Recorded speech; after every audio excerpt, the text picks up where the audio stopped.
Il pensiero di Papa Francesco per tutte le mamme, anche quelle che ci accompagnano dal cielo, dice. Poi l'appello alla solidarietà europea per affrontare le conseguenze della pandemia. Ignazio Ingrao. Voglio ricordare con gratitudine e affetto tutte le mamme, affidandole alla protezione di Maria. Con una mano sul cuore Francesco si affaccia sulla piazza vuota. Qualcuno lo segue da lontano. Mamme con bambini dopo 2 mesi di quarantena.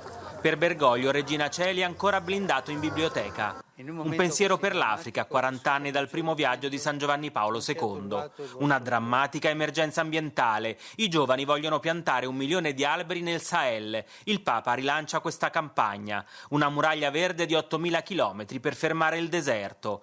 Ma c'è anche l'Europa minacciata dalla crisi. Bergoglio si rivolge ai responsabili dell'Unione. Chiamati ad affrontare in spirito di concordia e di collaborazione le conseguenze sociali ed economiche provocate dalla pandemia. Serve unità e fraternità, dice il pontefice, sulla strada tracciata 70 anni fa dalla dichiarazione Schuman.